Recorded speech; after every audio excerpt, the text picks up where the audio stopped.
Hello, this is the Harboring Light. I'm Mary. I give a conservative perspective about the world around me.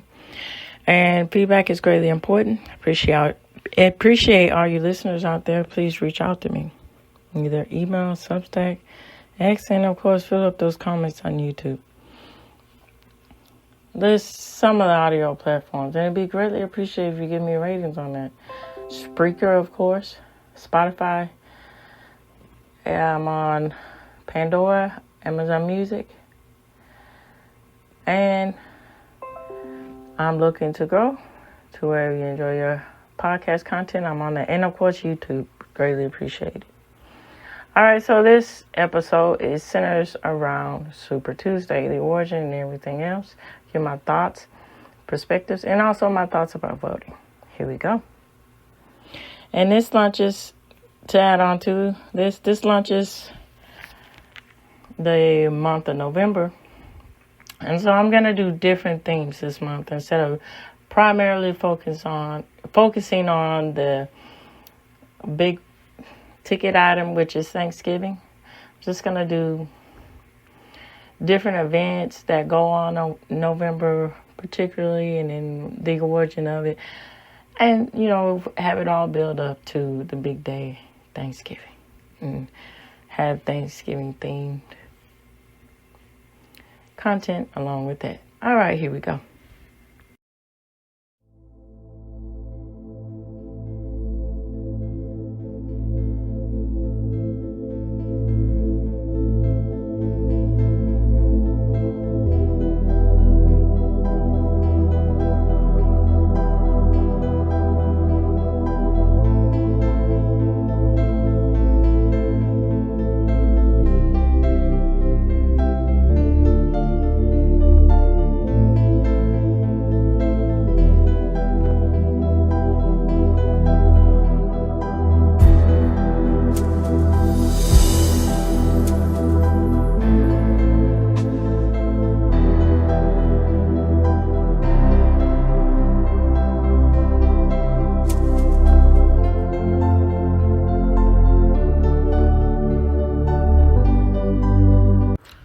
All right. Okay. So, voting. Everything. The aspects of political commentary. The aspects of politics in itself. Thoughts. All right. So, I'm going to go back to me growing up, particularly in the 90s.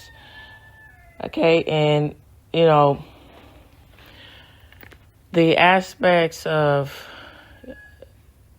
seeing things, live on TV, particularly with news.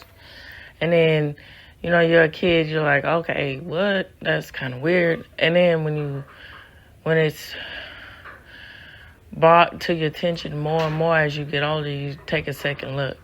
So, I grew up in the era where O.J. Simpson trial, where Monica Lewinsky scandals, all of these things. So all of these sensational things, all of these true crime events were happening right before me.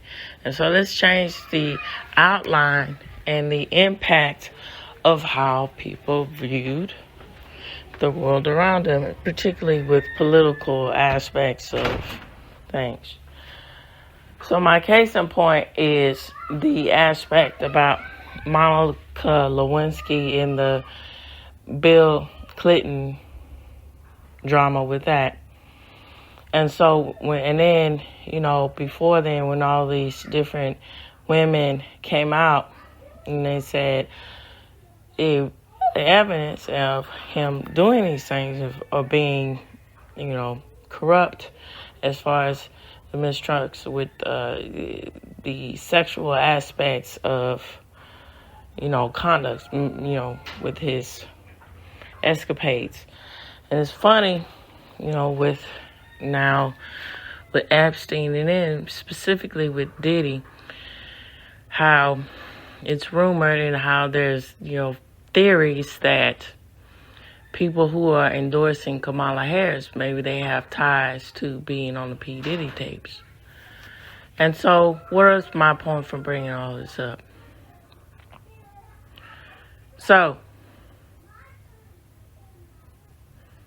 as far as political issues and as far as viewpoints, what's happening to the aspect of getting to the heart of the matter, that getting down and breaking down to real issues about what people are actually going through, and the the constituents, the republic, people voicing their opinions about that, and having a platform to speak honestly about things. And how is it that hypocrisy is something that is prevalent to take hold of and to not call anybody out for? So, when I was younger and going through my aspects of political understanding, it was confusing to me until I got to the point where, I see things for what it is.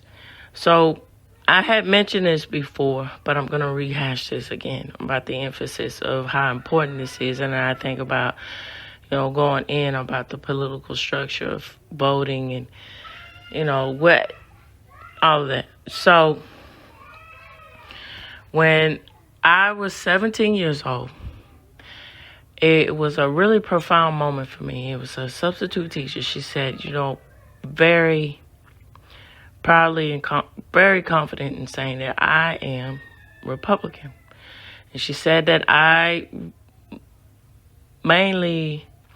was in a history class, and at that time we were discussing the aspects of talking about the founding fathers and talking about the political structure of the Constitution and the Geneva Convention, all of these, all of these topics, right? Flying up.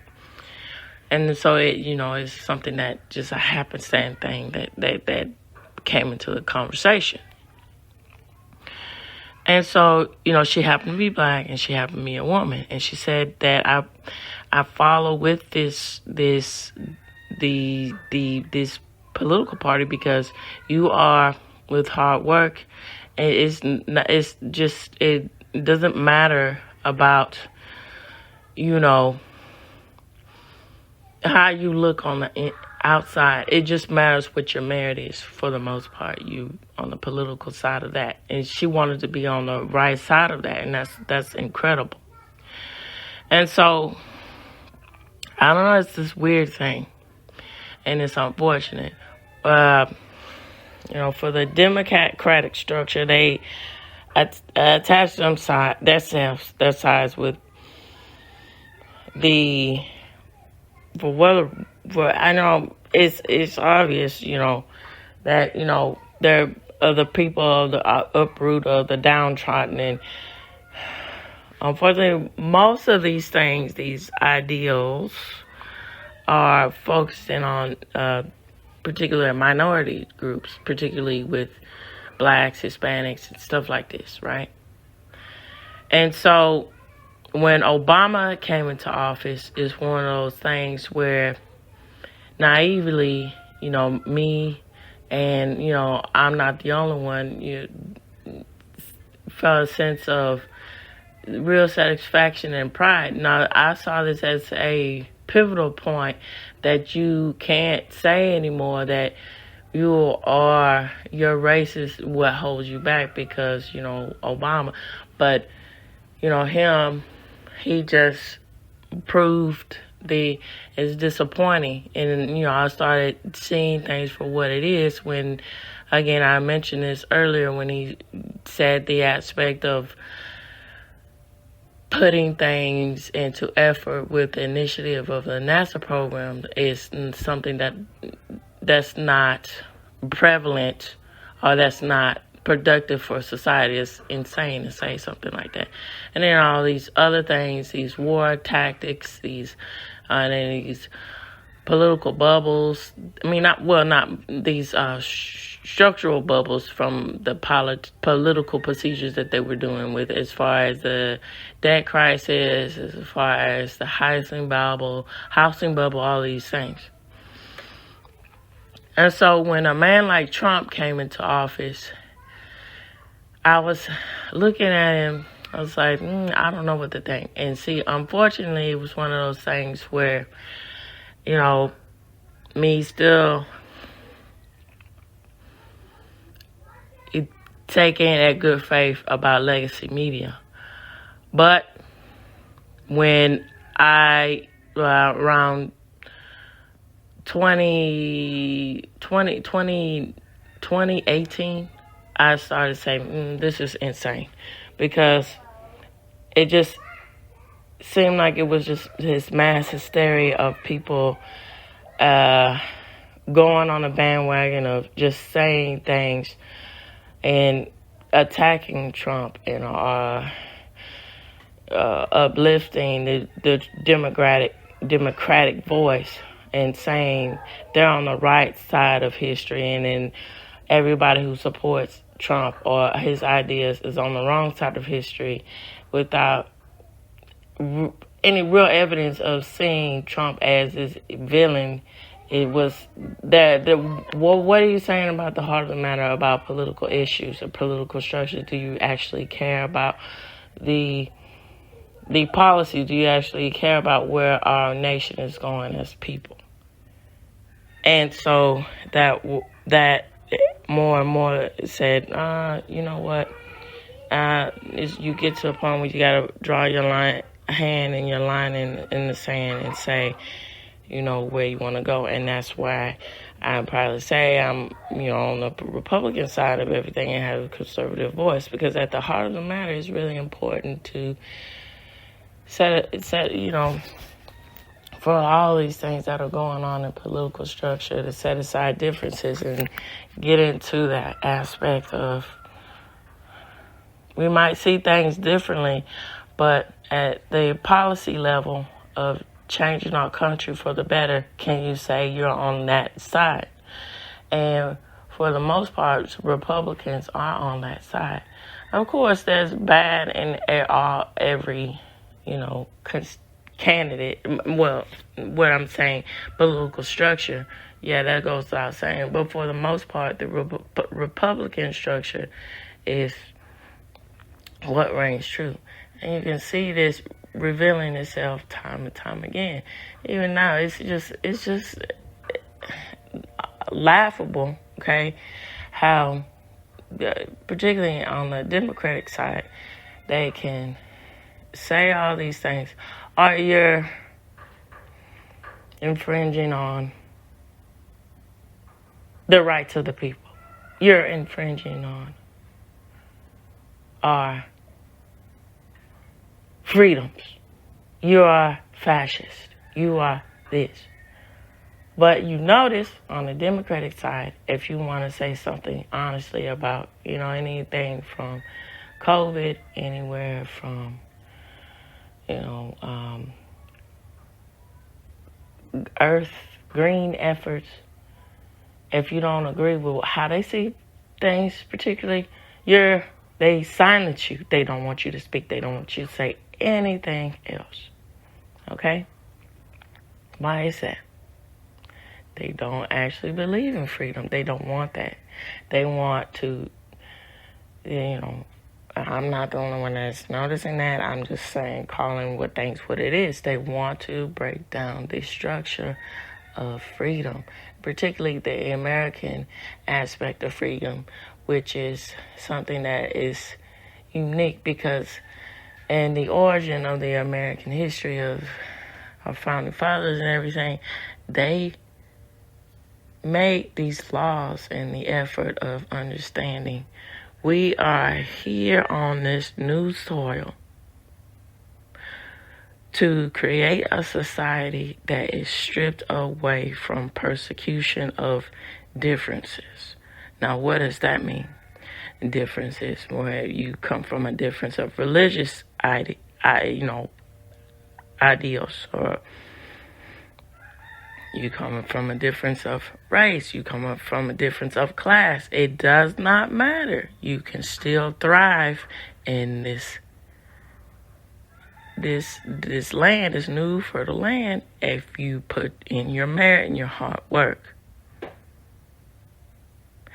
But on the Democratic side, all the founding fathers, all they are these white men who push these innocent black people, particularly the slaves, and we are in the cuffs, and this American institution is on the back of slavery. Not that's being disingenuous, not seeing and not saying the honest truth about the situation, that with slavery, this is a thing that was abolished, it was ended. And also with slavery, not saying this, that this was a universal, global, and not only in America, but global thing, that horror that was going on everywhere. Every ethnicity was facing these things. And not saying this, that in Africa, some tribes, not most tribes, some tribes, selling out their own people for profit. And then not saying, honestly, these race hustlers of today, not saying the honest aspect of slavery still going on today in some African nations, and then, some Middle Eastern nations. And then sex trafficking is a form of slavery too. This is still going on today, and not, being prevalent into addressing this and taking care of this. And you know what? That's why it's important to really ask yourself to say, do you want to be a part of the side that no matter we have our differences, no matter what your difference is. I have a difference of opinion. You have a difference of opinion. But can we agree on that we can come together, unify together, and look at these policies and hash out these policies and come to a negotiation to where this can benefit the American public? With that said, I'm going to get into the facts about Super Tuesday. Here we go. Okay, here we go. And of course, this source will be provided for you in this episode. All right, so Super Tuesday, American politics. So I like to use the source Britannica, particularly how they break things down as in the aspects of an updated version of the encyclopedia. So that's why I tend to get most of my information from this website. So it says Super Tuesday in the United States, a Tuesday in February or March of a presidential election year on which several states hold presidential primary elections. The specific states that participate in Super Tuesday have varied because U.S. states independently determines how and when it holds primary elections. Because of the large number of presidential conventions, delegates that could be won by a single Democratic or Republican presidential candidate on Super Tuesday, the results of Super Tuesday elections often solidify the forerunner for each party's presidential nomination.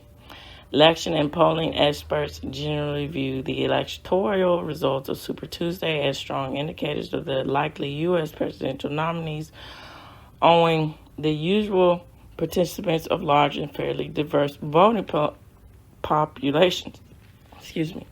Depending on how many and which states conduct presidential primary elections on Super Tuesday, 1/3 or more of all of the delegates to either or both the Democratic National Convention and the Republican National Convention can be won through votes cast on Super Tuesday. So the history of Super Tuesday. Presidential elections in the United States have been held on Tuesday, specifically the Tuesday following the first Monday of November, and a presidential election year since the mid-19th century, when the U.S. Congress passed a law designed to make voting in presidential elections as convenient as possible for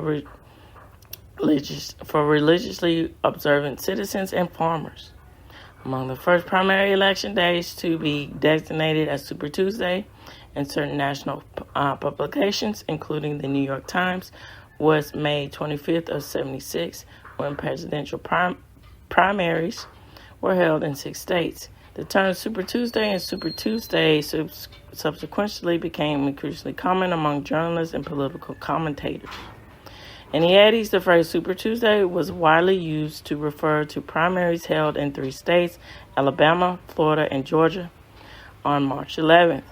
Campaign strategies for the Democratic press, Jimmy Carter reportedly arranged the moment of 3 southern states primary, which Carter was expected to win to Tuesday after the New Hampshire Democratic Party, which strategists fear Carter might lose, thus effectively guaranteeing a reboot effect for Carter's campaign.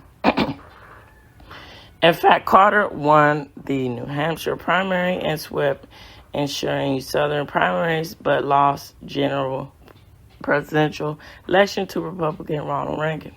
It's quite interesting, Jimmy Carter, with his aspects, with him being very diplomatic in his procedures and his policy procedures running the country, and then going in on to Ronald Reagan, saying that Ronald Reagan was the impact of being more interested in big business or corporate side, which is why is vilifying that, which is really a good thing, because at the heart of the matter, that's what American structures are built on. We work in these companies, and don't you want a president that is putting his hand on how the procedures are ran in America, and there, all of these things. And then also, if I'm not mistaken, so when, and those of you in the know, feel free to fact check me. But if I'm not mistaken, so when Reagan was running, they specifically put a law and act that you can't go on, when it's so close to the election time, and right before the dawn of all the votes are in, and then revealing who the next president is. You can't go on these public, where it be, go on news shows, go on entertainment shows. You can't do these things because that would be seen as, infiltrating or, corrupting the vote, so to speak. And so this was more prevalent when Reagan was in office because he was from Hollywood. That's where he was a notoriable, a famous actor. And so, out of fear of, his influence from Hollywood and the people he knew from Hollywood, they didn't want this in the political structure. So they came up with a legally that you cannot do these things. But that's funny. How is it that Kamala Harris was able to do this sketch this past weekend, I believe? So that doesn't look good for the Democratic Party, because it's saying that we will break laws, we will breach contracts, go as far as breaching contracts, by doing something like this. That doesn't matter, so we can gain our political force. And that's something to look at. All right, so by 1984, a movement to solidify Super Tuesday and to start front-loading state primary was underway. 9 states, Alabama, Florida, Georgia, Hawaii, Massachusetts, Nevada, Oklahoma, Rhode Island, and Washington held presidential primaries on March 13th of 1984. And which former Vice President Walter Mondale, 1928 to 2021, and Senator Gary Hart battled to become the Democratic presidential nominee, who then challenged incumbent President Reagan in the general election. By 88, cluster of the state presidential primaries is often referred to as Southern Super Tuesday, as 21 mostly southern states held primaries or caucuses on March 8th. Democratic leaders in southern states had hoped that an oversized Super Tuesday strategy would advance a centrist Democratic candidate towards the party presidential nomination. However, the strategy backfired as the moderate Senate Al Gore split the Super Tuesday vote with Reverend Jesse Jackson, which enabled Massachusetts Governor Michael Dukakis to take the delicate lead and eventually clinch the 1988 Democratic presidential nomination. It wasn't until March 11th of 92 that a Southern Democrat, and we're getting to Bill Clinton, was able to leverage Super Tuesday wins into a Democratic presidential nomination. It would be noted that the clear dominance in Super Tuesday primary was not always resulting in victories in presidential elections. For example, Republican Senator Bob Dole became the front runner for the Republican presidential nomination in Super Tuesday contest of 1996, and Democratic Senator John Kerry swept 9 of the 10 Super Tuesday Democratic primaries in 2004. But neither candidate went on to win the general U.S. presidential election. In 2008, 24 states shifted their presidential primaries to the first Tuesday in February, putting an unprecedented 24% of political Democratic and Republican convention delegates into play on the same day.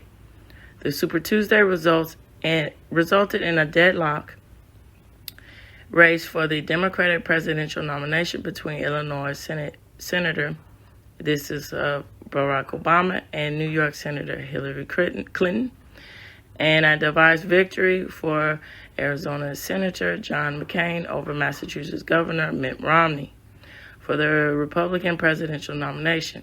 By the time Mitt Romney sought the Republican nomination again in 2012, Super Tuesday primaries had been whittled down to 10 states. So in 2016, Hillary Clinton surprised political experts with the definitive win over Vermont Senator Bernie Sanders. And March 1st, Super Tuesday contest that included 12 states primaries. Super Tuesday in 2020 took place on March 3rd, and it is widely credited along with an earlier victory in the South Carolina primary, with securing the Democratic nomination for former Vice President Joe Biden. Biden scored divisive wins in the 9 out of 14 state primary election for the 2024 presidential election. Super Tuesday will be held on March 25th, and I'm going in on what has already happened. It was held on March 5th. So voters in 17 states and territories voted in primaries or caucuses. So criticisms of Super Tuesday. Super Tuesday election contests are often criticized as vehicles for front-loading primaries. In an effort to condense the election cycle and create unreasonable demands on presidential candidates to appeal to a wide swath of the American electoral candidates. There it is. So critics have argued that the outsized delegates hail from such geographically and demographically diverse populations of American voters not only unfairly advances the campaign of moderates or centrists, but also results in media neglect of other candidates. All right, so closing. We are at the cusp and the dawn of a new president. And so looking at this is, we're in this this is nothing new as far as crisis and debt crisis and all these aspects. But we're at a time where people are starting to wake up more and more and see things for actually what it is, and that's, it's better to just look at a candidate that actually really cares about situations. Where are we gonna go? And I think President Trump is the true embodiment of what America's all about, which is this: doesn't matter where you come from, how what sector you worked in or what have you, or how you reach your height of notoriety of success. If you really believe in the procedures of the policies of the public, you can run. He was not a seasoned political figure. He wasn't any of these things. He just really believes in the policy of the American public. He was, I can understand, from a business point of view, he's tired of going through all these legalese as far as doing something as simple as building structure. It's a nightmare. I can imagine in New York with dealing on all of the legalese of where you got people pushing back dates and when you can build building structures, and just because you gotta cut through the bureaucratic tape of where you need to get from point A to point B just to build a structure of business. That gets frustrating, and it's just very commendable that he took the initiative to want to run for presidency and won. And I'm just hoping that he will make those waves and become president again. All right, with that being said, this reaches the end of the Harboring Light, and I'd like to know all your thoughts about the structure of American voting system. Feel free to either email me, follow me on Substack, make comments on Substack, make comments on YouTube, and YouTube, of course, fill out those comments, and make comments on X. It'd be greatly appreciated. Tune in, turn up, and absolutely take care out there. Thank you so much for listening. Bye-bye.